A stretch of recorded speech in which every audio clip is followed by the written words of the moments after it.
tonight's event is the Oceans Treaty as a win for multilateralism, what lies ahead. The Oceans Treaty, otherwise known as the Biodiversity Beyond National Jurisdictions Treaty, the BBNJ. Tonight is a night of acronyms. There are many of them. This is an exceptional achievement, this treaty. And we are privileged tonight to have with us 4 people who were central to the production of that treaty. It's a real privilege. And I think tonight is, for all of us here in this room tonight and online, I should have said everyone online, welcome to you. Tonight, I think this is about 3 things. First of all, this is about learning about this treaty, for us to find out what it is, what it does, what it doesn't do, how it works, how it was produced, how the negotiations worked to produce it. Secondly, I think it's just a celebration. This is an incredible achievement, and when amazing things like this happen, we should celebrate it. And then I think thirdly, this is about many things that our colleagues are doing in relation to the BBNJ treaty, which is it's about generating momentum. Momentum that results in its ratification, momentum that results ultimately in it coming into force. So we have 4 speakers for you tonight. I will introduce them in the order with which they will speak. First of all, my wonderful colleague, Dr. Siva Thambisetty, who is an associate professor here at the LSE Law School. Siva, as many of you in the room know, is an expert in the regulation of innovations, inventions, patents, genetic resources, cultural property. But the reason she's here tonight is because she was closely involved in the production of this treaty. Siva attended the Intergovernmental Conference for the Oceans Treaty in 2 different respects. First of all, she attended as an advisor to the Pacific Small Island Developing States. And then she came back as an expert to the G77 chairs team, both in 2022 and in 2023. Siva will kick us off tonight. She will give us the keynote explaining how the treaty works, how it came to be produced, and then we will have 3 separate comments on the treaty and the treaty process. And in the order within which they will comment tonight, first of all, it's wonderful to have Robert Blasiak here, who is an associate professor at the Stockholm Resilience Centre at the University of Stockholm. He's a member of the Scientific and Expert Committee of the Ocean Climate Platform, that I'm pretty sure this community calls the OCP, I suspect. And he also co-leads the Human Ocean Research Team at the Stockholm Resilience Centre at the University of Stockholm. After Robert, Philippe Carvalho Raposo will comment on the treaty. Philippe is a Brazilian diplomat located at the Brazilian Embassy in Berlin. Philippe was part of the delegation to the Oceans Treaty from Brazil. He also coordinated in that role, he coordinated the core Latin American countries, CLAM. You're getting used to this now. After Philippe has spoken, Lowri Mai Griffiths will speak. Lowri is the head of the Maritime Policy Unit at the UK's Foreign Office. Lowri was the head of the UK's delegation to the BBNJ Treaty. And Lowri is also a member of the UK's delegation to the International Seabed Authority, the ISA. Now, once our 3 colleagues here in the room have spoken to us, we're also really privileged tonight to have a comment on the treaty from Dr. Michael Kanu. Dr. Kanu is the ambassador and permanent representative for the Republic of Sierra Leone to the United Nations in New York. We had hoped he would be able to join us in person. That didn't quite work out, but we're really very grateful that he's going to join us online to give his thoughts. Michael was the chair of the African group to the BBNJ Treaty. And Michael, Dr. Kanu, is also a visiting senior fellow here at LSE Law School. Okay, so those are the introductions. Without further ado, I will invite my colleague, Dr. Thambisetty, to come and speak to us about the treaty. Thank you. Yes.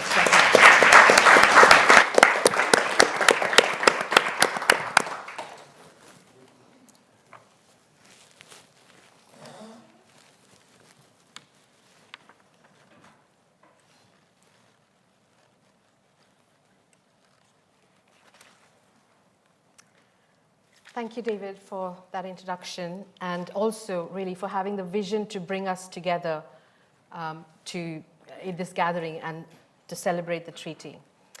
My slides haven't come on, so I'm just going to, while that's being maybe sorted out, do I just scroll down?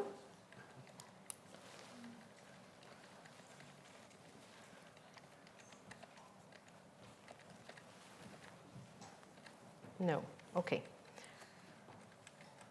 Okay, I'm going to leave that.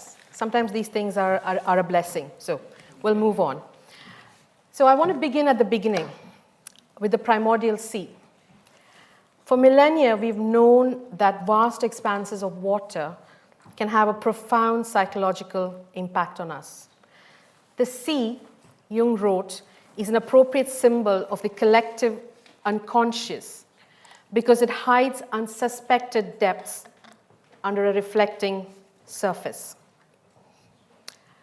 Roger Deakin, the fanatical swimmer, is quoted in Ed Newell's book, The Sacramental Sea, as describing plunging into water and swimming as taking us back into our mother's womb. These amniotic waters are both utterly safe and yet terrifying, for at birth, anything could go wrong. This may account for the anxieties every swimmer experiences in deep water. The swimmer experiences the terror and bliss of being born. The bliss and terror of being born. So 11 months and 1 day since the text of a new treaty to cover half of the Earth's biodiversity in areas beyond national jurisdiction was agreed, this binary seems an apt metaphor for the liminal space we find ourselves in as we await 60 countries' ratification before the treaty can enter into force. This is a meditative time, a time to understand the intent and purpose of the text. In anthropological terms, we all share in this liminality, standing at the threshold, where previous ways of structuring identity, collaboration, or community is receding and a new way is coming into view. Part of taking stock of what's in the treaty is about understanding how it got there. It will not have escaped your notice that our fantastic panel of discussants coming as they do from different parts of the world might have very different views on parts of the treaty and how it got there. From that sort of babel of contradictions and apparently incommensurable values emerged the treaty.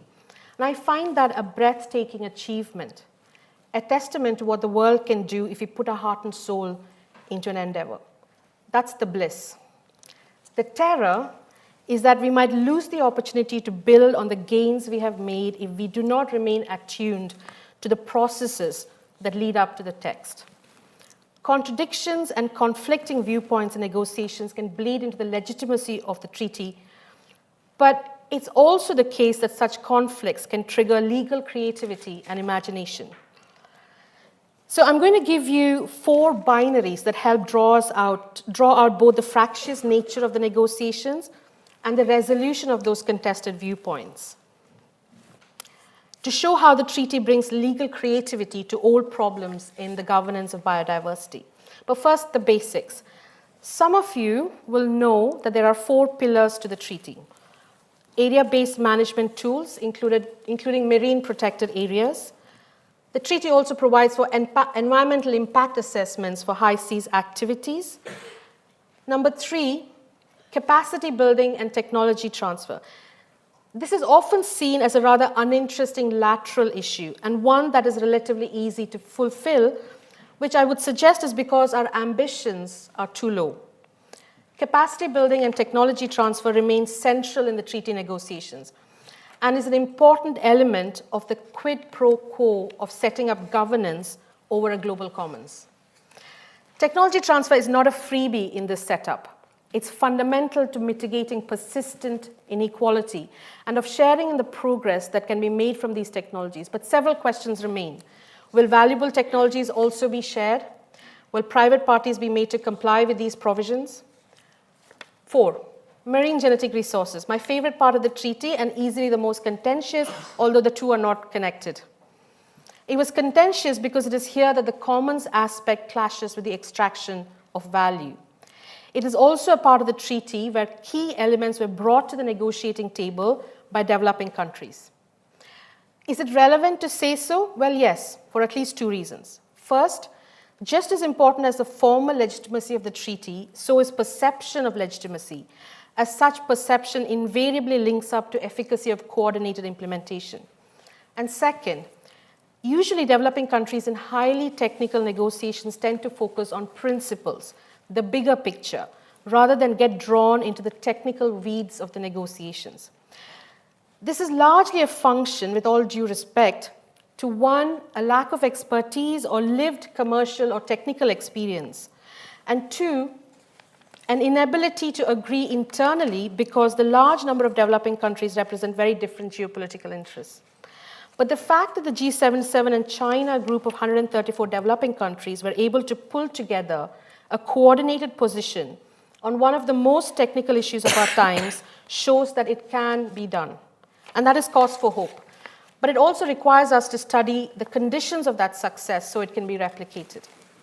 So now I come to the binaries I promised you as a way to understand what's in the treaty and how it got there. My first binary is what was said and what was left unsaid. In 1997, an influential essay proclaimed that biodiversity is dead, to explain that the term biodiversity was meaningless because of the ambiguity of the subject matter it refers to. For similar reasons, and during the negotiations, it seemed that it was time to proclaim the death of genetic resources, because these resources now exist in multiple synchronous forms of value that can be used, circulated, and exploited in different ways, such that the term does not begin to cover it all. Digital sequence information has long developed as the term capturing these new dematerialized forms of value. But this term has at least 8 different meanings. So the treaty does not define the term, but you will find the term peppered, at least in part 2 of the treaty. The BBNJ treaty, in using this term, acknowledges, in my view, at least 3 key elements. 1, that the exploitation of digital sequence information should also lead to equitable benefit sharing, and that if there is any money to be made, and there almost certainly is, it ought to be shared. 2, the lack of agreement on definition need not be an impediment to benefit sharing. And 3, irrespective of the institutional context or the informational context, digital sequence information must respond to open and responsible data governance. My second point under what was said and unsaid is about intellectual property. Perhaps no phrase chills a public international lawyer like the term no text. The BBNJ treaty does not have text on intellectual property, despite a version of it being in the draft treaty up until August 2022. Simply opting for no text does not magic away the issues of control of resources raised by such rights.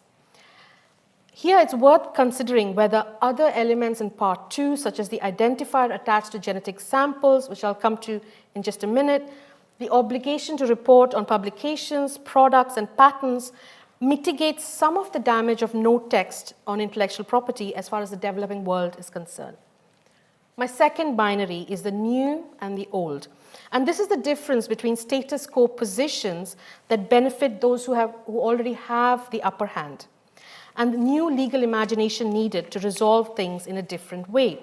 Here are 2 different points. Actually, I'm going to just refer to one point of departure in the treaty that, in my view, is of very great importance. And the first is the juxtaposition of the freedom of marine scientific research and the common heritage of humankind, which sits side by side in Article 7 of the treaty.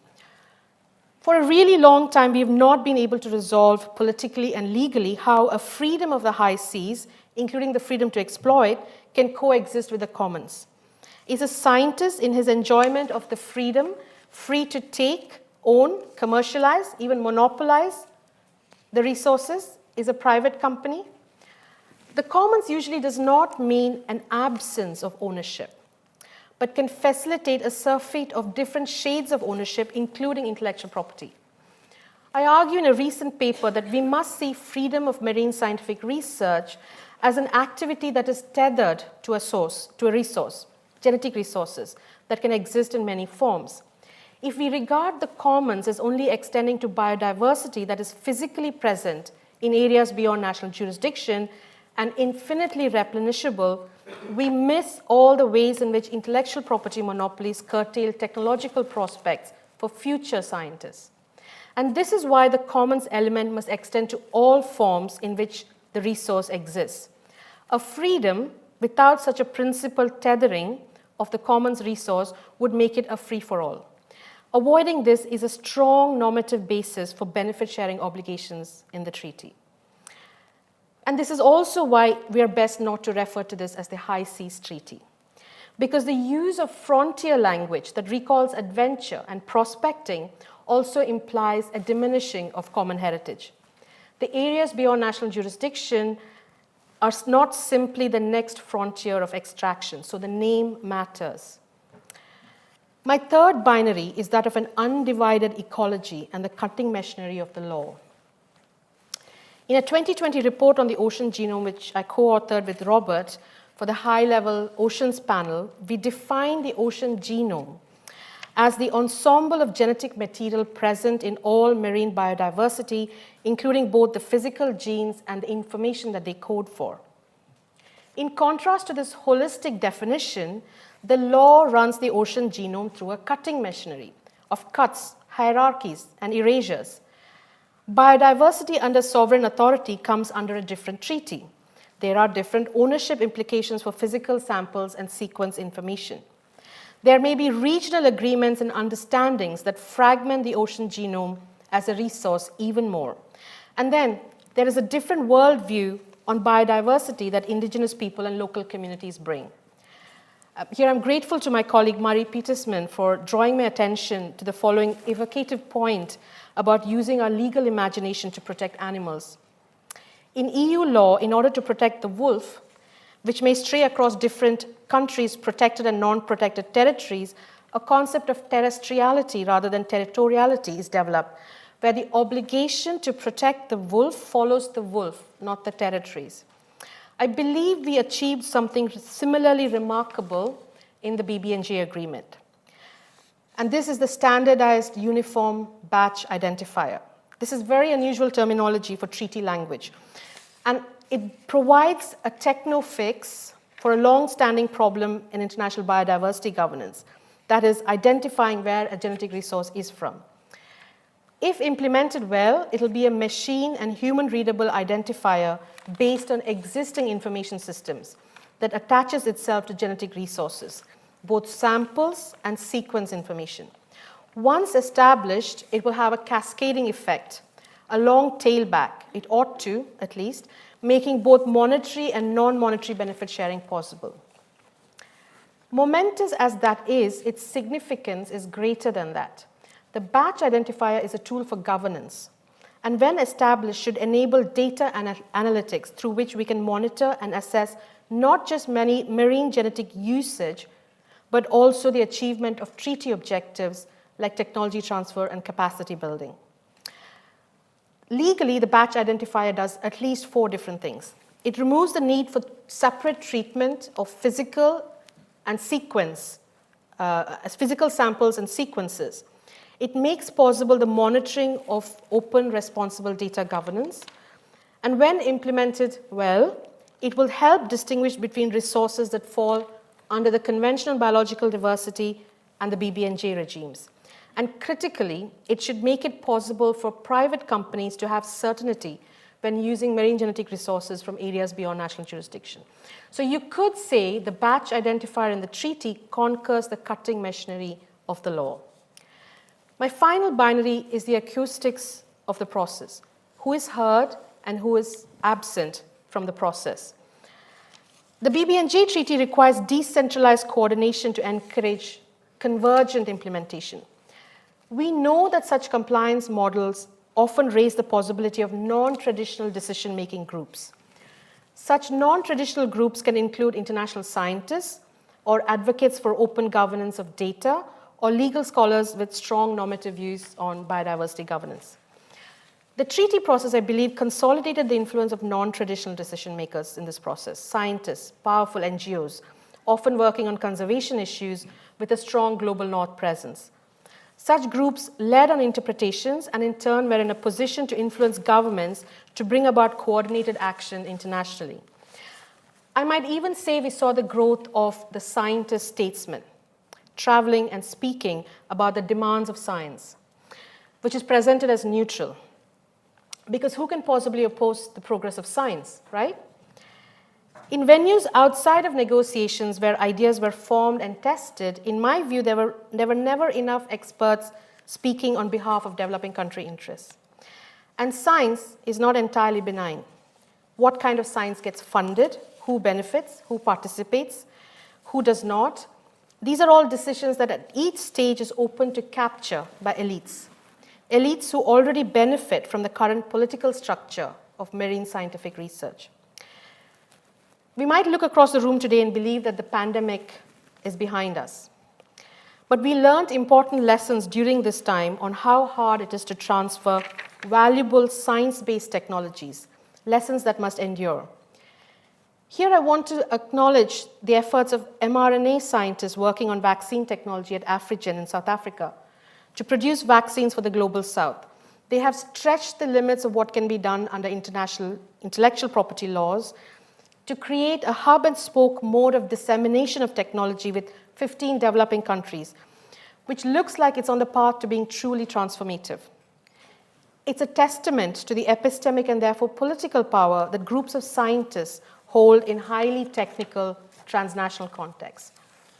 My final point on acoustics is that the BBNJ is a nimble and modern treaty that ought to set the trend in terms of legal standards and the data analytics capabilities it could provide.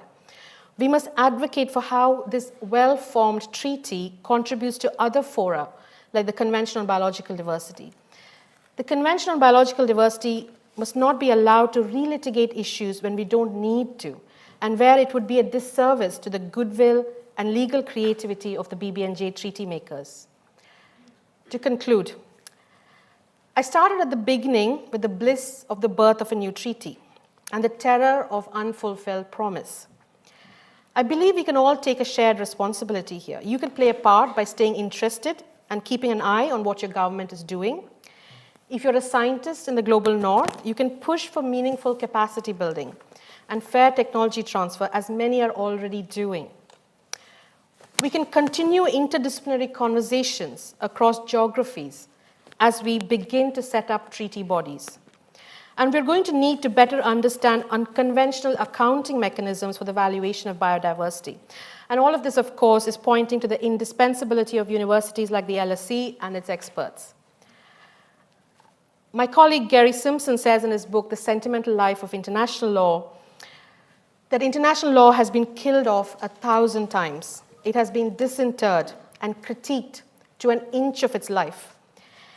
Instead of focusing on all the familiar ways in which international law does not do what it says on the tin, and following his cue, I suggest that the treaty does uncover for us an unfamiliar liveliness in international law, an unfamiliar liveliness and an emancipatory program of work that is worth amplifying and working towards. Thank you.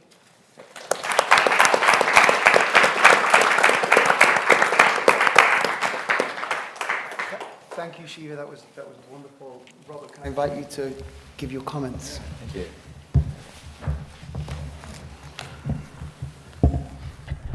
Good evening, everyone, and so nice to come after you, Siva, and Professor Kershaw as well, because I think now you already realize that something big happened, something important.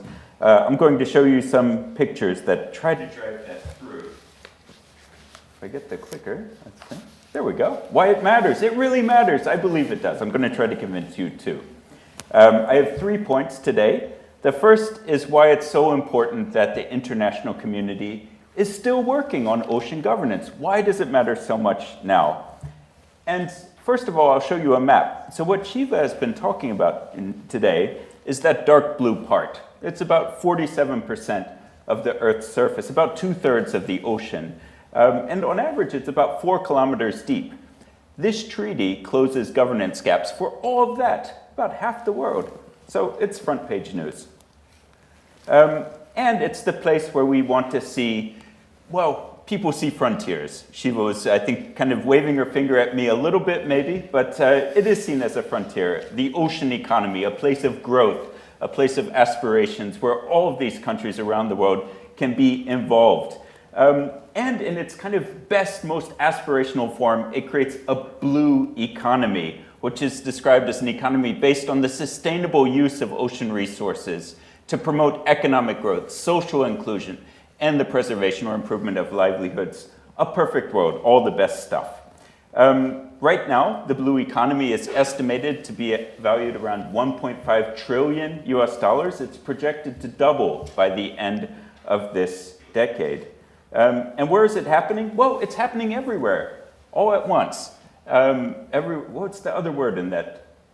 The movie title. I can't get it now, but someone else can fill it in later. But look just for instance here, on the bottom row, the second graphic, this is the growth of offshore wind over the past 50 years. And you'll see it's experienced just in the past 20 years, over 51,000% growth. Basically, it's a brand new industry in the ocean space. But you see the same trend all over the ocean space, these hockey stick curves of accelerating use of the ocean, all happening simultaneously in the same ocean. There's not another one, there's just one, and we're all using it. And it's not just the coastal areas. So this is an example. If you look more closely at those hockey stick curves, you'll see more interesting trends. So this is just for offshore oil and natural gas extraction. So we see first the trend line at the top for shallow water extraction. This is wells that are at 125 meters or less depth. And you see it expanded rapidly in the 60s and 70s, leveled off by the 2000s, maybe even a slight decrease now. But then as that becomes to saturation, then it moves further offshore. So now deep sea increased rapidly in the 80s to the 2000s, peaking maybe around 2005, starting to decrease. And now we're going ultra deep. This is the really risky place to have oil platforms and extraction.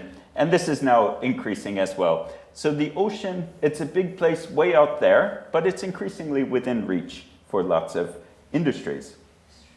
And there's a question also, so the BBNJ agreement, is it going to shape the future of a blue economy and would come with greater equity, justice, and inclusion, or does it just come with more dollars and pounds and cents? So that was the first point. The second point is the United Nations. We all think of the United Nations as kind of like a slug slowly moving to react to the world. That's kind of unfair. I mean, sometimes it's like that, but how does it deal with something like marine genetic resources? It's Shiva's favorite piece of the treaty, mine as well. I'm going to give you an example. Based on my dinner about 3 months ago, I was in Busan in South Korea, and this was served to us. And I want to zero in on this one here. So I asked the waiter, what is that? And the waiter said, that's jokgal. And then I got really excited because this is a legendary food in South Korea. It's a fermented dish. And it's been a central piece of bioprospecting for years now because there are all sorts of interesting bacteria that form the ferment that make it so tasty. And it's done differently in different regions of South Korea so that everyone tastes different. And so they're always finding new species from studying it. So you don't have to go out in the middle of the ocean to find something new. You can just look on my dinner plate. And this is what, not literally, but this is what kind of this group did 24 years ago. A Korean group identified a new bacterium, and they named it after jotgal, Bacillus jotgali, isolated from jotgal. So they found it maybe at the supermarket. And then they sequenced it, and then they put that genetic sequence information in international repositories so that scientists around the world could also understand, have I just found some of that, or is it something else? Maybe they're related. And that's what's happened. So over this past 20 years, just think for a moment, where have we found Bacillus jotgali? Well, it was found in mud in a mangrove swamp off the coast of China. It was also found on a sample from a 3,000-year-old mummy in Egypt. And it was also found in a hydrothermal vent in the Pacific Ocean in areas beyond national jurisdiction. The same species, different strains of the same bacteria, But this is the sort of thing where you think, well, how do you regulate this? And this is where Siva's example of the batch identifier is very exciting. It's a very innovative way to deal with something like this. And this also, there's intellectual property here as well. So this Chinese group used the strain from the Hainan province, from the mud sample, and they've gotten a patent granted that's using this also for bioremediation, for cleaning up highly polluted waterways. So maybe a success story, some good news there.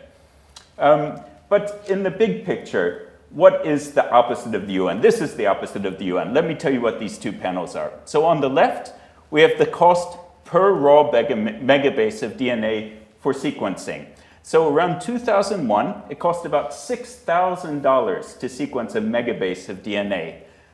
By 2019, that had fallen by, this is an exponential graph, by the way, it had fallen by about 5 or 6 orders of magnitude, from about $6,000 to about 1 cent. So that meant suddenly we're able to sequence everything everywhere. We've got massive repositories of genetic sequence data, and that's what is on the right-hand side here. That exponential increase, doubling in size roughly every 18 months for the last 30 years, these big databases of genetic sequence information. So this then is also a great repository for people working wherever, at pharmaceutical companies or wherever else, who want to think, well, what's the next great product I can develop? This is going to help them. So that was the second. The final one, I'm going to argue it's really, really important that this agreement, it's been negotiated, it's been agreed, it's been signed by a bunch of countries, but it isn't entered into force yet, and it's important that it does. So this is the moment when the president of the BBNJ negotiations got the agreement over the line. It was agreed by the parties. It's a massive achievement for multilateralism. And this is the language that we need to look at closely now, which it enters into force 120 days after the date of deposit of the 60th instrument of ratification, approval, acceptance, or accession.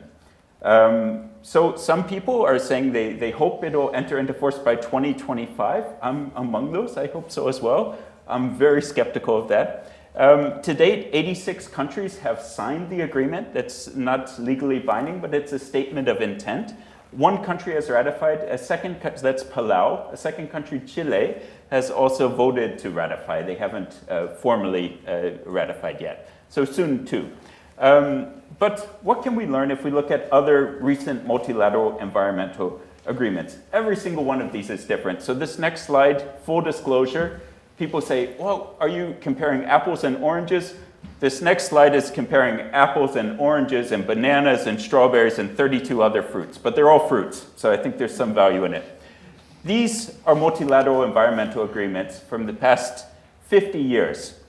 The first dot, the one on the left for each of these, is the date that it opened for signature.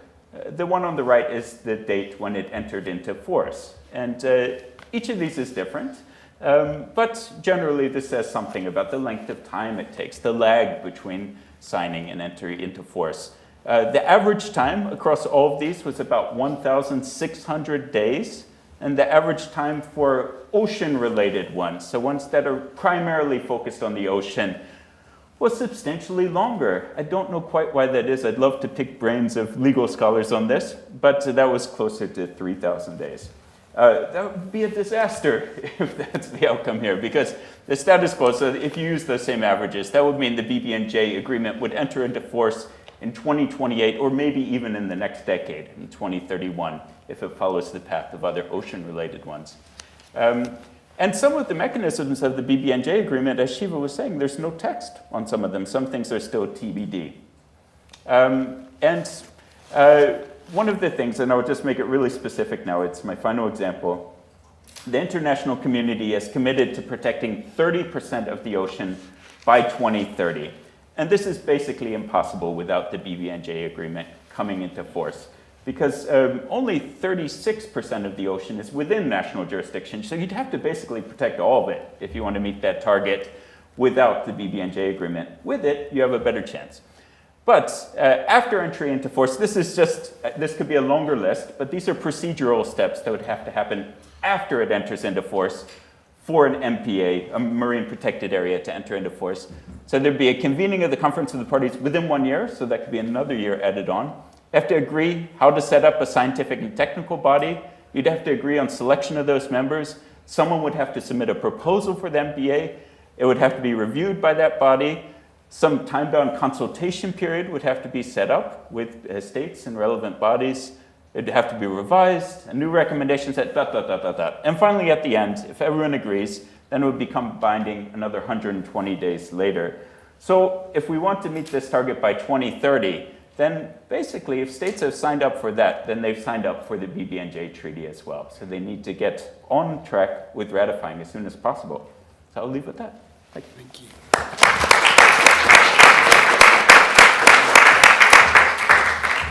Thank you so much, Robert. That's so interesting.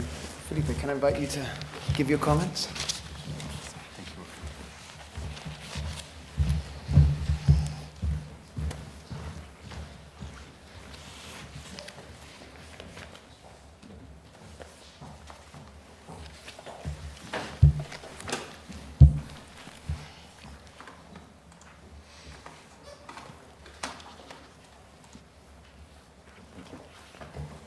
Well, good evening.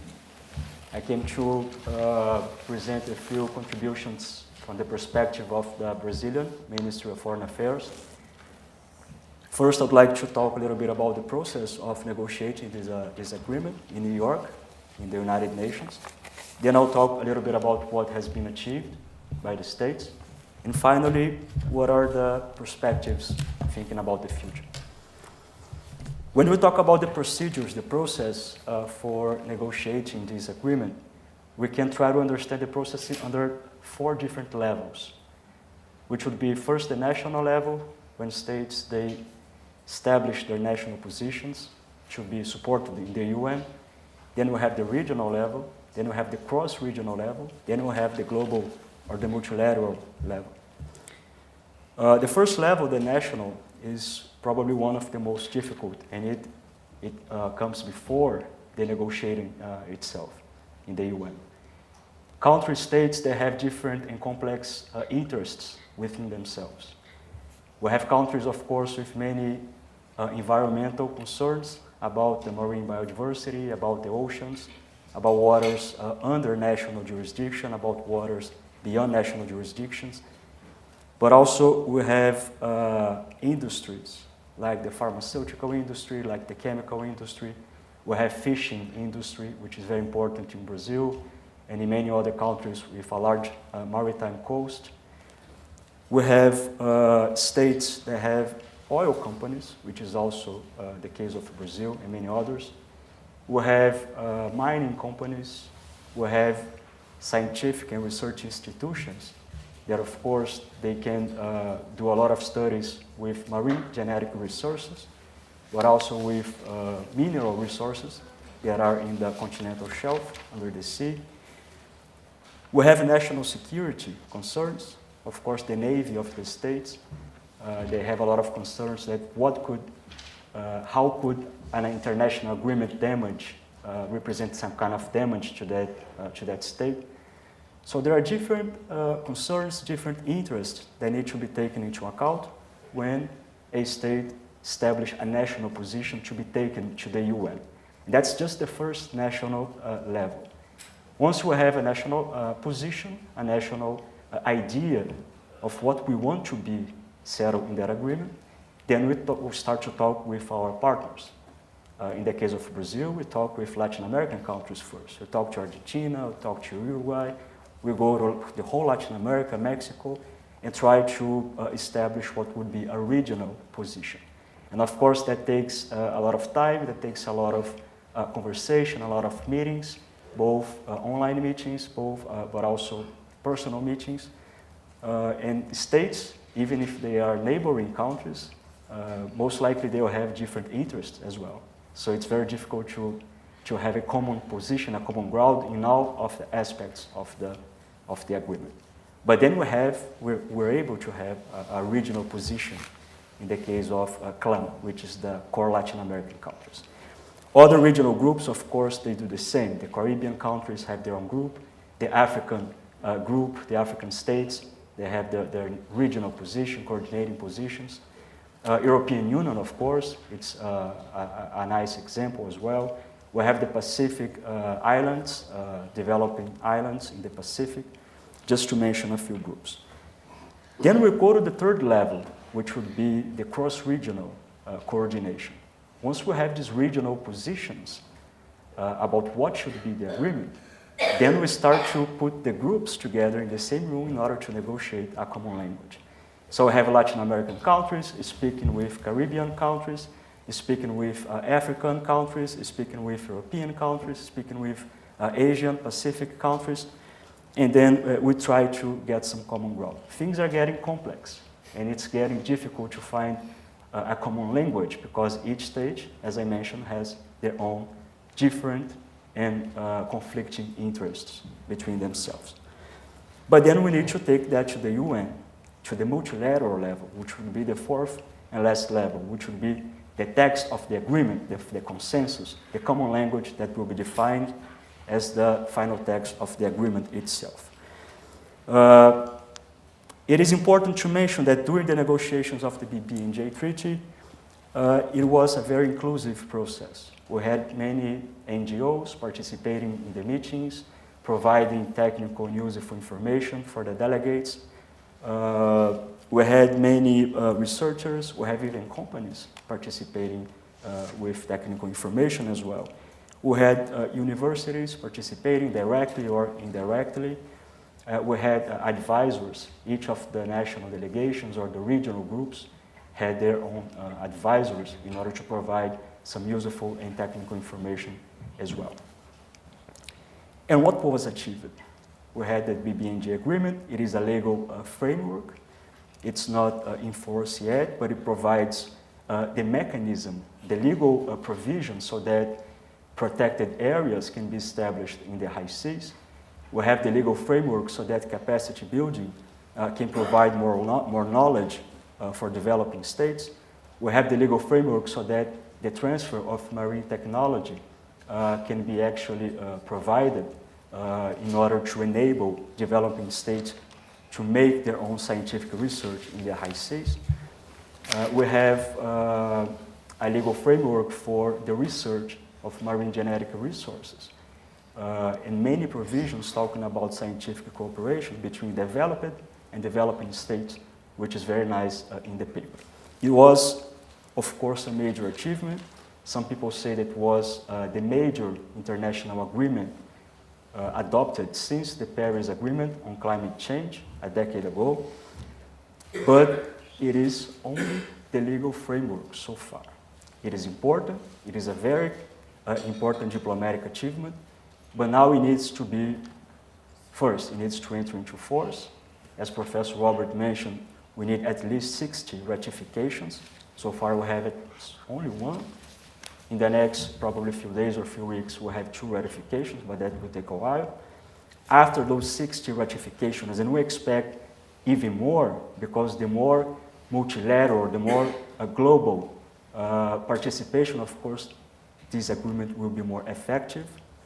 But after the entry into force, we also need compliance. We need states, companies, research institutions to comply with the provisions that were negotiated and settled under the United Nations framework.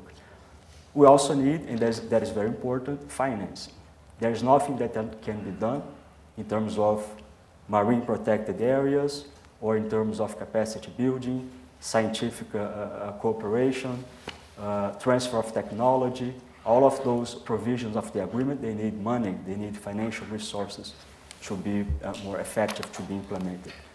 And we do have a lot of provisions about financing in the agreement, but that is, as I mentioned, only the legal framework. We still need some greater commitments from states, donations, even companies, institutions, in order to provide for some funding for this agreement to be effective in the future. I do have some concerns, and now already going to the end of the presentation. As a diplomat, and right now based in Europe, specifically in Berlin, Germany, I am very concerned about some geopolitical challenges and some geopolitical conflicts that are happening, that have always happening, of course, but that are happening right now. For instance, the crisis in the Red Sea, for instance, the war in Ukraine, for instance, the war in the Gaza Strip, beyond many other international and national conflicts that are undergoing in the international community. And also we have some domestic concerns all over the world, countries with inflation, countries with economic recession, countries with many other, let's say, priorities that sometimes could distort the importance that we should give to the environment, to the protection of the environment, in particular the protection and preservation of the marine biodiversity, and that goes back to the BBNJ agreement. Let's hope, and of course we count on the civil society, we count on NGOs, we count on students, researchers, scientific institutions, so that the press, all actors that should be involved in order to make not only pressure, but also to provide technical and useful information so that states and governments can make the right decisions in order to put money on where it should be put. And that should be about protecting our biodiversity, including in the high seas, and that goes back to the BBNJ agreement. Thank you very much.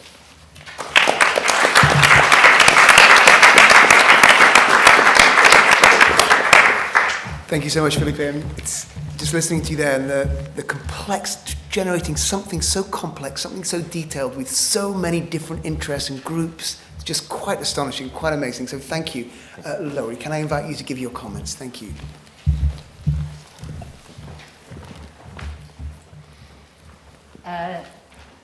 Thank you, David. And first of all, thank you to the LSE Law School for the invitation, and just kudos to Siva for all of the work that she did during the negotiations. I'm really happy with the title of tonight. I mean, Ocean without an S, but a win for multilateralism. That is absolutely the way the UK views the BBNJ agreement. It is what the Foreign Secretary said about it in his speech on multilateralism at Mansion House, which was given very shortly after the adoption of the agreement at the UN in June of last year. So that's very much how we view this. And I think Philippe has given a very good explanation of the complexity of getting there. I mean, I would note, of course, at one point during the process, I've been involved since 2016, the UK was no longer part of a regional group in the same formal way that we had been, but we did work very closely with our partners in the developed world, global north, however you want to frame that, in particular on the MGR provisions, and also very closely with partners in the global south, in the developing world, across the piece. Because I completely agree with the points that Robert made, that the BBNJ agreement is also critical for delivering some of our other major international commitments. So it is critical to deliver the Kunming-Montreal Global Biodiversity Framework. It's also going to be critical to trying to achieve SDG 14 because it is about the conservation and sustainable use of the over 2/3 of the global ocean that lies beyond national jurisdiction. And I think that the fact that we achieved agreement is to be lauded in difficult times. And it was difficult, times were difficult back then, and Philippe's explained times have not got easier now, but I think it was greater than some of us had maybe expected given the climate. And there's no doubt that these were difficult negotiations. There were differences of views on some critical issues between the global north and the global south. And certainly I had some very difficult conversations with both Philippe and Michael, who'll join us online shortly, in the early hours of the morning at the UN, on how we were going to deal with benefit sharing and for marine genetic resources. But we got there, and I think we got there because the ocean space at the multilateral level is maybe uniquely friendly as a space, even though we all come with different perspectives. It was always done with respect. And also, although COVID was seen as a really terrible blow to the process, the hope was that we would have this done by 2020. Then COVID happens and everything comes to a grinding halt in terms of negotiations. What we did manage to do, and thanks again to another LSE alum, Tori, who's the director of the International Centre for Dialogue and Peace Building, and with the support of the governments of Belgium, Monaco, Costa Rica, and the High Seas Alliance, they put on track 1.5, so not formal, nothing is attributed to anybody, conversations online. And we started to think through, okay, if we're going to do this, where are the possible points of convergence? Not yet consensus, because nothing is agreed until everything is agreed, but it gave us a space in which to have maybe more open conversations than sometimes happen when you're in those formal negotiations. So for me, it was that relationship building was critical, so that even when things got really tense and it was 3 o'clock in the morning and we hadn't slept properly, we could push through this. And I also think there was at the heart of it, a shared endeavour here, that everybody wanted to get to the point where we had an agreement. So there was a willingness to find ways to get over the line. So looking forward, it is also equally important that the agreement moves forward as a global endeavour. And we very much congratulate Palau on being the first to ratify. From a UK perspective, as a dualist country, we are going to need some domestic legislation in order to implement our obligations. This is particularly around marine genetic resources and how we manage the system that has been put in place to ensure the sharing of benefits under that regime. So we had an event yesterday at the Foreign Office with some key stakeholders from both the academic scientific community, but also from industry, from the museums and the collections, to talk about how practically are we going to do this? How are we going to live up to the obligations that we have signed up to in domestic legislation? How are we as a government going to track that everybody is doing that properly? So we are genuinely working through what that legislation will look like, because there is an ambition for it to have 60 ratifications, I think, by the UN Ocean Conference in Nice in June of 2025. That is a great ambition, and we hear the call for that to happen. Everybody has their domestic process to go through, and we are getting on with our job. But we're also keen to help support our international partners in their implementation and ratification as well. I am in the privileged position of being able to have recruited some more staff to help with domestic implementation. That is not the case for many of my colleagues in other negotiating teams. So we've already started, we're working with the Commonwealth Secretariat on a programme that will look to support Commonwealth member states with their implementing legislation where they need it, and to address other things.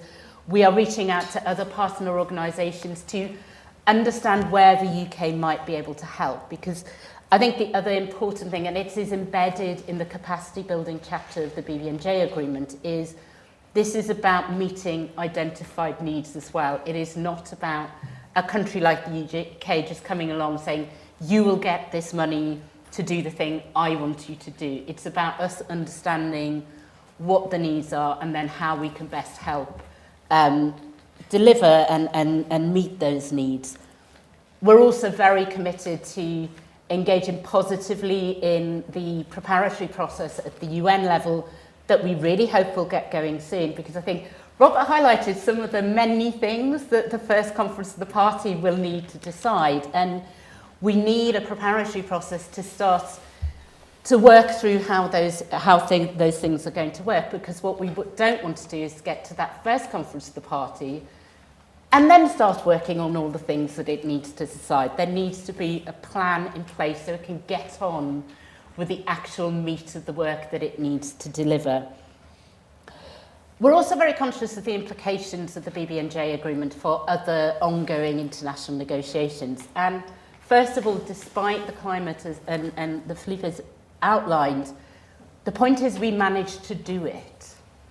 So I would say that also gives hope to other processes. There are ways to find answers and to find common ground. But there are a lot of places, the Convention on Biological Diversity being one, looking at the issue of digital sequence information. And I think one of the key issues is finding a common way forward on that issue so that we don't have a whole load of different systems working to different standards, that one makes it actually difficult for industry and scientists to work with, but also risks opening up gaps and holes. So there are benefits, whichever way you come at that debate, there are benefits to some form of uniformity, recognising that we are dealing with slightly different regimes and that issues of sovereign rights over resources apply in the CBD negotiations. But I think it's also important to look at coherence across other issues. The capacity building chapter is a key pillar of the BBNJ agreement. I'm thinking about how we leverage that to deliver capacity building and technology transfer that answers kind of cross-cutting issues of ocean governance and ocean use. So it doesn't just get siloed into this is BBNJ, this is CBD. And I'll finish with saying that the ongoing engagement of the scientific community is going to be critical in this. They were critical in helping us form the agreement, in helping us find consensus. BBNJ batch identifier, I didn't know what that was, but we had scientists in the room that could explain that to me and go, okay, that's something we can go along with. Now we need us to help, and we need their help, and not just the traditional marine scientists, but people dealing with AI and big data to help us actually put that into practice in the way that's going to work. Thank you.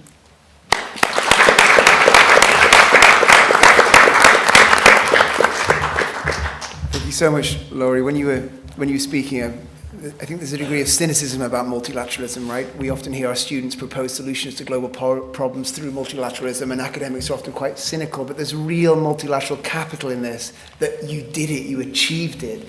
These cynical academics can no longer say it's not possible, so it's really fantastic. So, excellent. Michael has arrived on our screen. Good evening, Michael. Early afternoon for you. Thank you so much for joining us this evening. I will hand over for you for your 10 minutes. Thank you so much. So I really would have loved to be there in person, definitely seen Philippe, Lowri, and certainly Siva. But regrettably, I'm away. Demands of work. We live in a very difficult time, as Philippe has alluded to. And so we also have to resolve some of the peace and security challenges we face, including to the important treaty which we concluded on BBNJ. Allow me at this moment to really just firstly express appreciation to LSE Law and Siva for keeping the momentum on the BBNJ process going. Given the comments that have been made, I intend to take a quick deep dive in part 2 of the marine genetic resources section of the treaty. This was part of the treaty that really had deep interest from the African group. And for Lowri, this is not an attempt to really litigate the issues, but rather to share perspective on this important component. Indeed, the conclusion of the negotiations has been hailed as a win for the ocean and multilateralism. This is true, and this is how we see it from the African perspective. However, I must say, at some point, the key questions for us were whether the views of, firstly, the African member states were going to be reflected in the BBNJ agreement. Philippe has gone through the complexity in ensuring that you have coordination and views, views to be expressed, but also to be included in the agreement. And secondly, what will be the benefit for for the continent, given that African states have limited access to and really engage in limited activities in the high seas. During the negotiations, there were concerns that developing states, including African states, would be foreclosed from accessing ocean resources, and a treaty that will obligate states to adopt conservation measures. And in such a treaty, if there's no fair and equitable sharing of benefits, then certainly it will lead to unfairness. Fortunately, the BBNJ was able to address the concerns, ensuring there was fairness, but also the possibility to adopt conservation measures in that regard. But every such successful outcome was really hard fought for. For example, the African group is being credited with playing a significant role in the negotiations, influencing some of its important substantive provisions relating to the inclusion of the common heritage of humankind principle, and some of the benefits sharing mechanism within the marine genetics resources part. But as I indicated, it would have been difficult for there to be an agreement without the inclusion for fair and equitable sharing of benefits, particularly monetary benefits. Two of the agreement covers this important marine genetic resources part and the fair and equitable sharing of benefit. It eventually was shaped by the idea that marine biological diversity of areas beyond national jurisdiction is part of the global common, and therefore the benefit from the use of such resources must be shared in a fair and equitable way for all of humanity. The MGR's part of the BBNJ agreement, there goes the many acronyms, was really robustly negotiated. And as I said, every move towards realizing fairness and equity in its provisions had one. But, following the adoption of the BBNJ agreement and certainly the signing of the agreement by a growing number of states, which has triggered the ratification movement, evaluating the role of the agreement in addressing the biodiversity loss, the ocean and climate change crisis, in promoting the development of the law of the sea, and how to correctly understand, interpret, and implement its provisions really present the next pressing issues for consideration. But since the core of the BBNJ agreement is about equity and fairness in the conservation and sustainable use of such resources, let me spend some time, a few minutes, to really just talk along the lines of how we were able to make a stand for equity and fairness in the MGR's part of the BBNJ agreement. I have developed an hypothesis, and that is that the BBNJ agreement has rekindled hope for a healthy ocean, planet, and human life, and access to ocean resources must benefit humanity, and particularly developing states. In looking at this critical part, it's made up of articles ranging from 9 to 16, 8 important articles. But then there are several sub-paragraphs and provisions which really leads to a voluminous part of the treaty.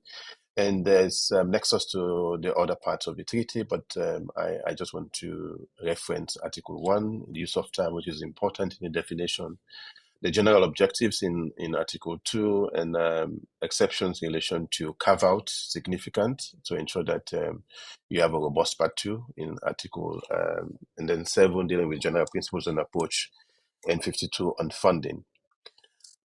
To look at how we've been able to achieve fairness in the BBNJ Treaty and how it became a win for multilateralism, one has to examine the guiding principles and priorities. And on this, the recommendations to the General Assembly on the scope, parameters, and feasibility of international instrument under the United Nations Convention on Law of the Sea stress the need for a comprehensive global regime to better address the conservation and sustainable use of marine biodiversity of areas beyond national. So this recommendation really define what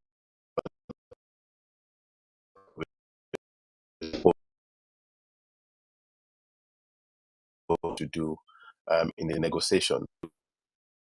During the conference and in the negotiations, the president of the conference consistently referred to the need for the conference to reach an agreement on a treaty that is effective, fair, and implementable.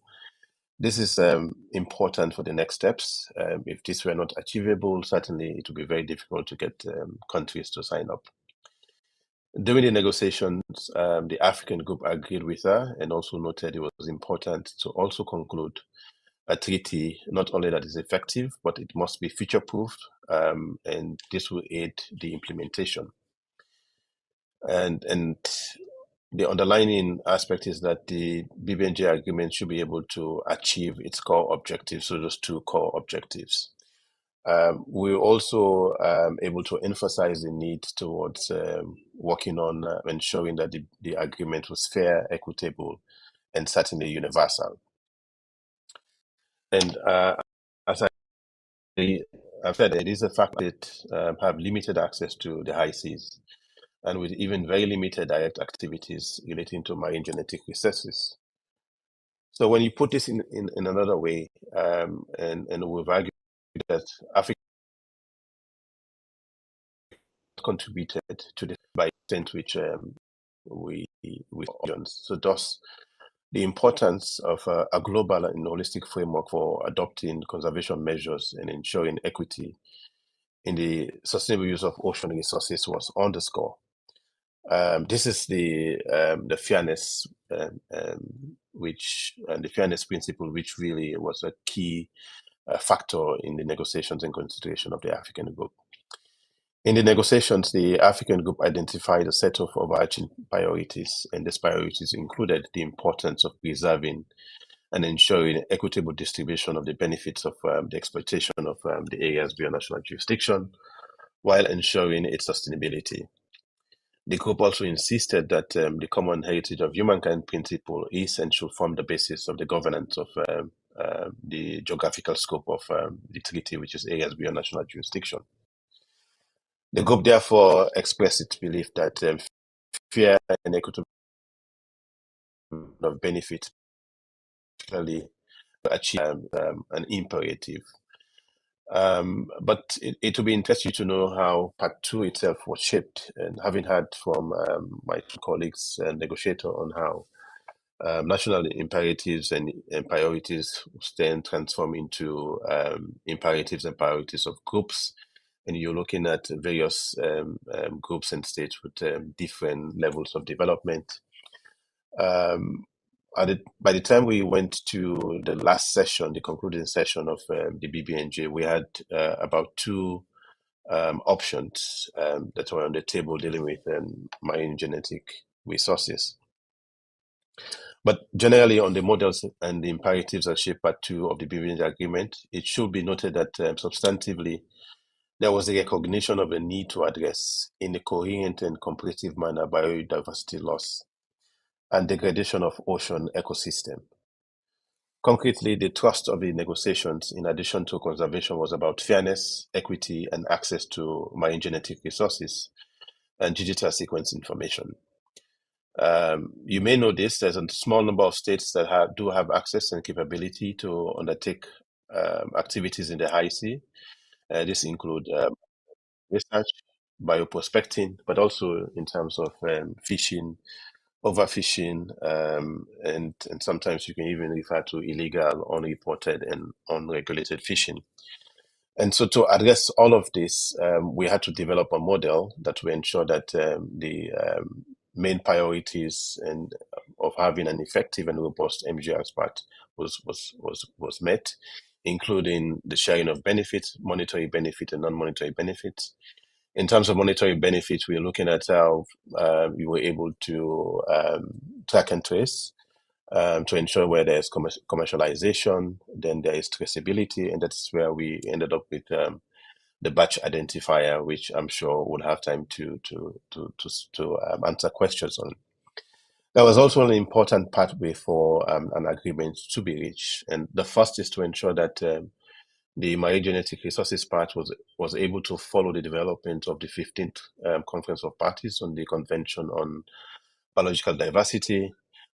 This was to ensure that there will be consistency, particularly in implementation. And I think Lowri covered some parts of this, so I'll move on to some of the important consideration for the next steps. In terms of the final outcome and key issues for implementation, it should firstly be said that the conclusion of the negotiation is certainly a win for the ocean and multilateralism. Incredibly, the solutions found were favorable to developing states on marine genetic resources. Therefore, on the issue of implementing key provision, I would rather say that the whole of Part 2 is something which should be considered fully. It requires a great deal on states in terms of their obligations, but also it has the potential to ensure that there is fairness in the implementation. If I were to conclude, and if we were to return to the earlier claim that the BBNJ agreement has rekindled hope for healthy ocean, planet, and human life, and access to ocean resources benefiting humankind, particularly developing states, in fighting hunger, poverty, and to foster socio-economic development, then we must say that in holding that conclusive view depends a great deal on the implementation, and this will then determine its real impact, the real impact of the treaty on ocean, people, and the planet. A critical balance was struck in the negotiation and hopefully in the operationalization, so through this ratification movement, but also in the preparatory work, which is work being looked at the General Assembly. There will be the same balance and to ensure that there is legitimacy between the developed and developing states. It is the belief that through the BBNJ agreement, a fair foundation has been laid for treaty making, and with equity, fairness, and universality. And the hope is that this will not be unique, but one that will be representative of the future of international lawmaking. And I thank you again for the opportunity to share this perspective. Thank you.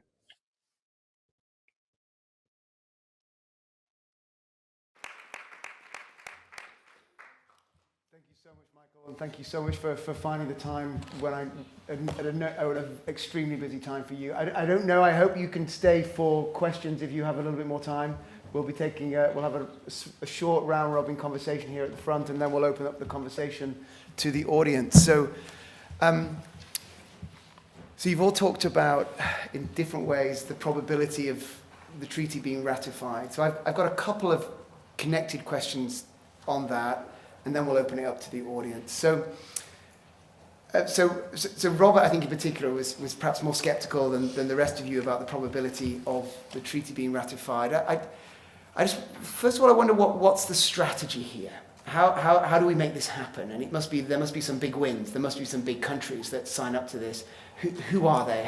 What's the strategy to make this work? But then connected to that, I think as lawyers, we can be quite formalist, and we look at a document like this and we say it's a treaty.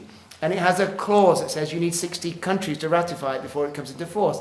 If you don't get that, well, it's not coming into force and we'll just move on. Now, that clearly isn't right here. This is the beginning of a very long process. And even if it's not ratified, it's still the beginning of a long process.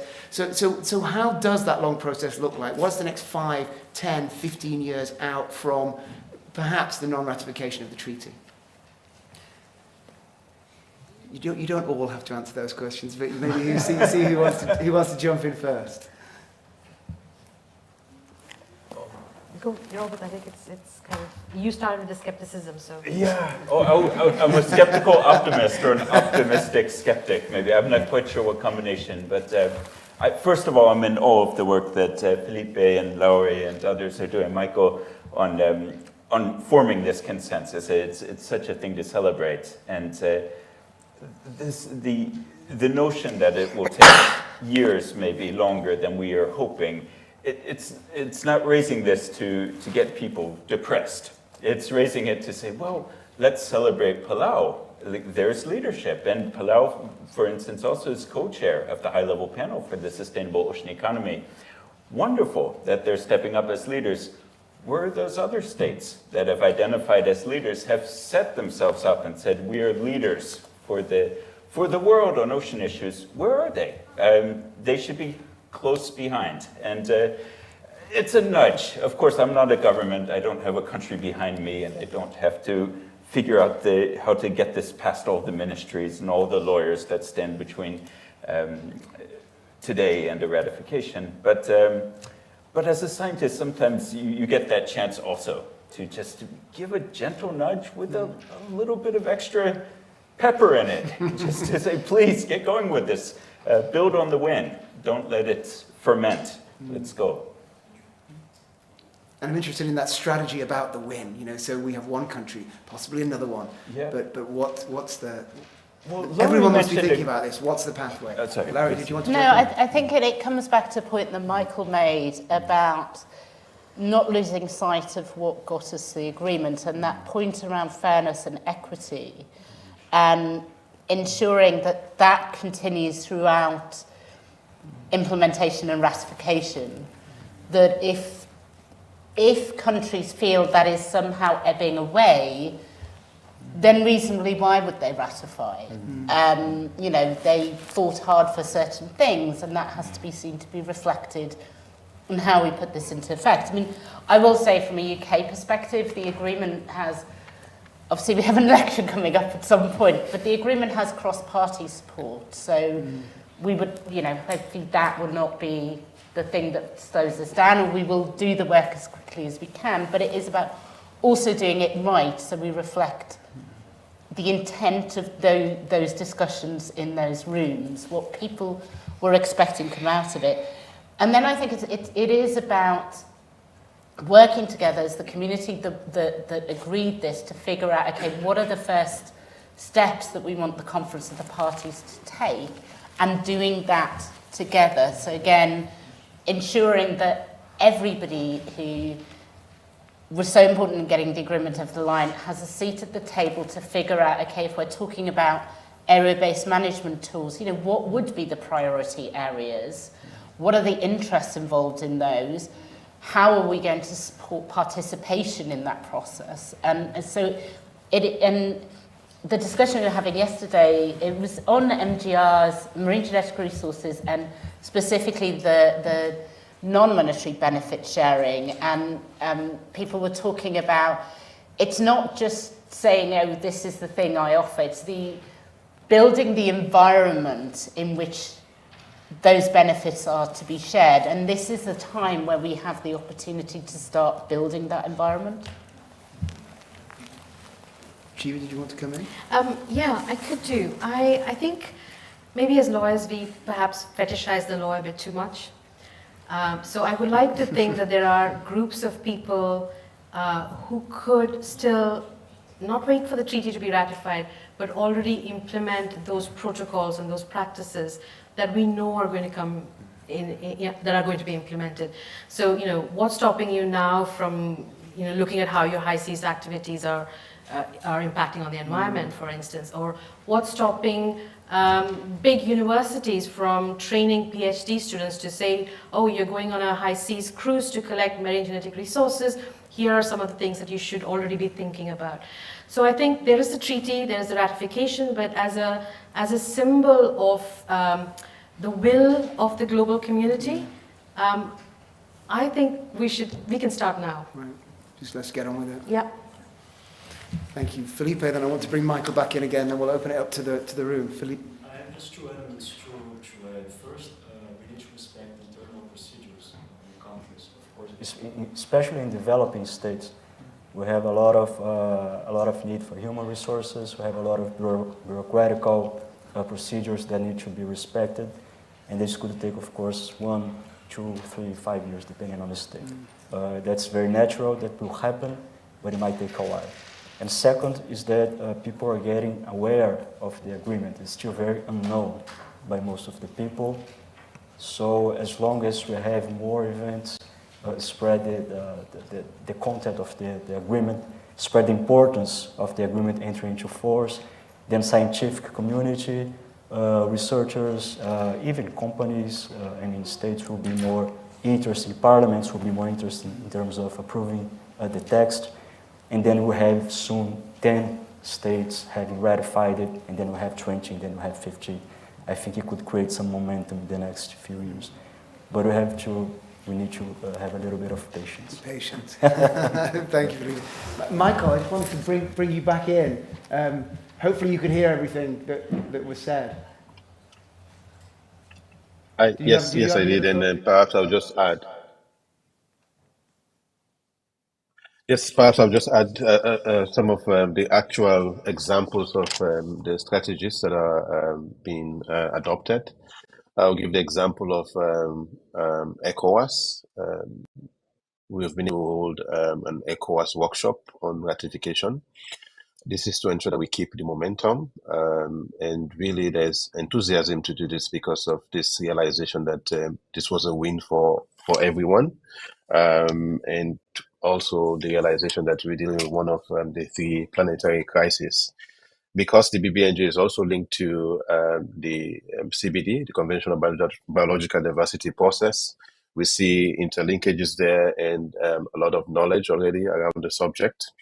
And the key question, at least from our perspective, will be resources. At the conclusion of the BBNJ process, the EU, for example, made an announcement of providing financial resources to assist with the ratification. This is needed in the process. And I think Lowri also spoke about what the UK is doing in that regard to provide the necessary process. It is part of accessing that resources that has led to the ECOWAS ratification workshop, and now we do have a panel of experts that provide the necessary expertise to member states in ensuring that they go through the ratification process.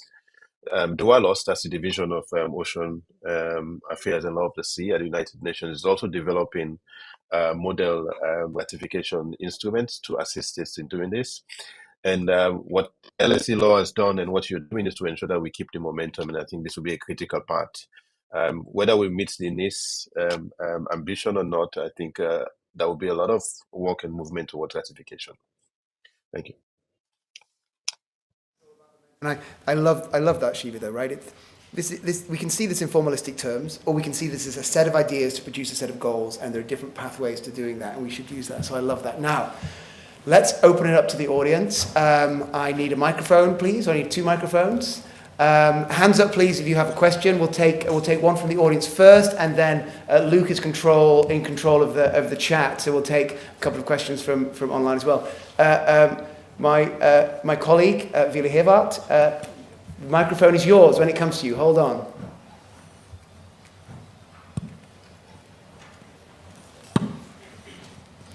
Thank you very much for this fascinating discussion. I've realized actually, treaty making is just like grant writing. It's so much work. You're so relieved when you get it, and then you realize, but actually the work only just begins now, right? So I have 2 questions. One is international relations, and the other is more legal technical, and you can choose which one or whether you want to answer either of them. First, we've, of course, given the context and everything, we've heard a lot about kind of the intergovernmental dynamics behind treaty making. I was wondering also if you could tell us a little bit about how has the private sector reacted to this treaty? Have they been supportive or obstructive, or does it depend a little bit on where they're coming from? So is there buy-in from the private sector, and especially those that are actually trying to fuel the blue economy for this treaty? So that's the more international relations side. And then on the legal technical side, I was just wondering, because I know in the Convention on Biological Diversity, where you have sort of resource governance arrangements under the Nagoya Protocol, and it's actually not that dissimilar, dynamic that we see happening under the Paris Agreement in Article 6.4 on basically, the establishment of carbon credits, is that a tricky aspect is that you set up all these kind of governance rules for fair and equitable benefit sharing, for kind of markets to be fairly established, but that also makes the process a bit slow and cumbersome and formalistic. And what we've seen happening in the biodiversity context is that actually a lot of states sort of bypass the Nagoya Protocol and make arrangements informally and just not register them under the Nagoya Protocol. And similarly, under the Paris Agreement, we see voluntary carbon markets developing and sort of not waiting for the Article 6.4 mechanisms to actually be fully implemented, which will maybe only happen in a couple of years from now. So I was wondering whether that has been thought of and whether under the Ocean Treaty has that been thought of, and could this also happen under the Ocean Treaty, or will that be avoided? Because it does create a number of complexities. Can I take that Sure. first? Thank you. Well, I think I'll give an answer that connects the two questions, if I may. I think a lot of people regret the structure of the Nagoya Protocol. And you're right that it was slow, cumbersome, and burdensome. And therefore, there's been a ghost in the BBNJ treaty negotiations, which is the regulatory burdens that come off the back of the Nagoya Protocol. And I think, whether we like it or not, what went wrong in that process has always been there, from my point of view, in the negotiations. So the desire to not go there again is very strong, which is why I think tools like the batch identifier, data analytics, I think we have enough language that we can amplify other ways of doing things. And I love the fact that Lowri brought in AI, for instance. We have the tools to do this differently. In terms of private companies, I hope, because the BBNJ has this sort of tabula rasa of not having sovereign rights, it's possible for companies to have sort of take an interest in the framework and look at the framework as giving them more certainty in terms of their activities. So that's the hope. Whether this will turn out to be a race to the bottom of regulatory burdens is yet to be seen, but I hope not. Thank you. Lowri? And just to jump in, and I won't pretend to have any genuine knowledge of the Paris Agreement arrangements, but I think the difference, of course, is Nagoya, because you're dealing with sovereign resources, left it to each state to decide whether to have an access regime. The UK doesn't have an access regime. And then how that would work. So you end up with the complexity of the multiplicity of regimes. The difference here is there is a regime.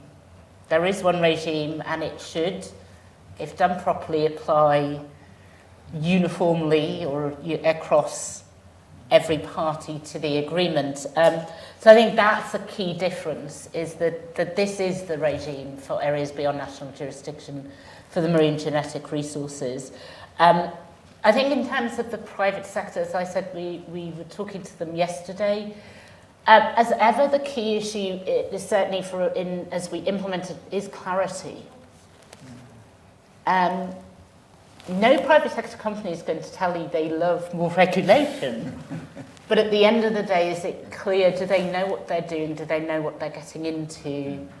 Do they understand how to build that into their model? Is my understanding of the drivers of their engagement. Thank you, Lowri. So we haven't got so much longer, so if it's okay with the other panelists, I'll just get in another question or two. Luke, two very good questions from the online audience. So the first is from Julian Jackson from the Pew Charitable Trusts. And he asks, do you see the obligations on states who have signed the treaty already having an impact on their behavior, for example, in other ocean fora? First question. Second question then, the person has not given a name, but the question is, could bad faith actors misuse the batch identify process in some ways? So presumably a company might, or a company representative might find some biological material and not use the batch identifier, because obviously if you don't use it, then you don't have the connecting way to trace back the use of it. So two very good questions, I think, from online. Thank you, Luke. Michael, could I maybe bring you in first, as you're online, and then we'll come back to the other panelists. Did you manage to, you heard those loud and clear, I hope? I did, and certainly very good questions from Julian. On the first one, I think for some states, the fact that they've either signed the BBNJ and they intend to implement is influencing the behavior in other ocean-related fora. And this does not necessarily mean that the actions in the other intergovernmental bodies is something which had been negative, but rather it's really to follow what we sought to achieve in the BBNJ, which is coherence and complementarity. And we see that now being pursued, and the hope is that eventually we're able to achieve that across the various intergovernmental bodies that we have and the various sectoral bodies that we have, and that's one of the important aspects of BBNJ. There was always a fear that because of the regulatory regime which would agree to in Part 2, there's a possibility that there could be non-compliance, and non-compliance is done on the basis of bad faith. But the bad identifier was the compromise which was able to bring both the developing states together. Of course, there was the urge and call for us to have a robust system, but that would have in a way increased. And we go back to the previous question, the question of burden. Would that really impose a lot of burden on researchers, particularly for researchers in academia, not necessarily in private sector? And so we had to find that balance. And so throughout the BBNJ, we see this tension. And what we have done and what we did as negotiators is to find a balance that could work for academia, marine scientific research, and for those who get into commercial utilization of MGRs, and find a way of traceability. And the batch identifier was the best we could come up with. Thank you. Colleagues, any other thoughts on those two questions? I have one thought on the first question specifically. Just 1 second, Philippe. I want to make sure that we're mic'd here. With the mics back on? Great, lovely, thank you. Thank you. Yes, according to the convention, to the Vienna Convention on the Treaty of the Law of the Treaties, states that sign the agreement, they are shaped somehow in their behavior because they cannot act against the purposes of the agreement they have just signed. So even though it's not a binding signature until the ratification gets approved, gets done, yes, the signature should, by law, by the convention, should shape somehow the behavior of this state. But I don't foresee any states that have signed specifically not complying, let's say, provisionally to the agreement. But we should take a look at it more with caution. Okay, thank you, Philippe. Can I She come in on the batch identifier and the bad act? Robert? You come in first, then I'll bring Robert in after that. Okay, sorry, I didn't see that. So just very quickly with the batch identifier and bad faith actors using or not using it. Again, I think nobody knows what the batch identifier really is. I think we have very exciting language in the treaty. If you don't use the batch identifier, you actually fall in a very cumbersome regulatory system, which is the Nagoya Protocol. So if you don't want to go down that slow, cumbersome, burdensome pathway, then you use the batch identifier. So in some way, that should be an incentive against misuse or non-use of it. And just second, as it was designed, or as it was spoken about outside of the treaty rooms, the negotiating rooms, if you like, it was supposed to be based on existing information-based systems. So using existing data analytics. It should not require fresh infrastructure. But again, there's all to play for. There's a lot of work that needs to be done. Thank you, Shiva. Robert? Just very briefly on this, I wanted to pick up on Shiva's point before, that we don't have to wait for the treaty to enter into force. And I think this is a great example, because the research vessels that are going out in the high seas now and collecting genetic material, it's a short list of research agencies that are funding those. It's not 300 entities that have to be convinced that they need a new layer of transparency permeating their activities.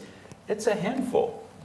Starting those conversations now, and making this a norm of best practice even before regulatory practices come into force. I think it's a good investment of effort. And if they're following proper research protocols anyway, it's not going to be any added burden to provide this information as well. So I think it's low-hanging fruit. So you say it's low-hanging fruit, but isn't there a tension here between what you both just said and what Lowri said a minute ago? She said that, you know, if businesses and corporations want to implement this, they need to know what it is. And yet you just said, Siva, no one knows what it is. Yes. So how are we going to square the circle? So I think Lowri probably has quite a lot of views on this. I have a quick suggestion, because it's the responsibilities for research institutions, they are clear in the agreement. The responsibilities for companies, they are not so clear. So it depends on which private sector are we talking about there also. And I think just on the batch identifier point, I mean, it's super interesting having this conversation now, because when we were talking about it in the negotiations, what I took away from it was the point was to have something uniform that we had agreed at the BBNJ level that has to go on everything, you know, so when a research cruise goes out, it will collect however many samples, and one of the identifying things on the QR code, or however it's done for a sample, will be, I don't know, BBNJ, insert number of digits, or however the thing looks. So it is a little bit tricky for us to start doing it now. Now, I don't dispute that there are good current research practices that would say you have geolocation data on there, you have other data, and that will help us manage the system, and that there will be this mass of stuff that it doesn't have a batch identifier. We might be able to figure out where it came from, but I think it would be a little bit of a concern, both from ensuring that we implement the agreement properly at the international level, but also for research institutes and companies, if the UK, for example, starts going, okay, well, our BBNJ batch identifier is X, because I don't think that's what we're talking about. But that goes back to needing to get on with the preparatory work and starting to figure out what is it going to look like, so we can start building it into the, you know, the database fields for the DSI, into the collection, you know, the database fields for the collection. So when our first batch identifier comes zooming through to somebody, it's easy to just stick it into the databases. Thank you, Lowri. We've almost out of time, so I'm going to give the last comment to you, Siva, because we promised everyone a glass of wine as well. So that's very important. So Siva, the last comment for this evening. I think it would be very good to end on the batch identifier, because I think that's a shining example of legal imagination doing really well in the treaty language. When I said we don't know what it looks like, we do know what it should do. And that should give us enough clue about how we build this. So we need the data analytics people to talk to us about that. But we have a clear idea of what legally it should be doing. And I think that's a really, really good start. And I would like to say, some of Robert's research, for instance, shows that scientists do want to tell us where they pick up these genetic resources from. So this idea that, you know, this is all very cumbersome and burdensome, I don't think rings entirely true, because you know, the scientist community, I think, is bound by certain ethical rules on how they behave. And again, like Robert said, they're a very small community on the high seas research angle. So I don't see these as far away goals. I feel these are really attainable, and we've got to keep the momentum going. It's a wonderful way to end this evening, Siva. Thank you. And thank you, all of you. Thank you, Michael, in New York. This is an amazing achievement. Michael's in Cairo. In Cairo, I'm sorry, he's in Cairo. My apologies. Thank you all so much for what you've achieved here, and thank you for such an incredible conversation this evening. Thank you.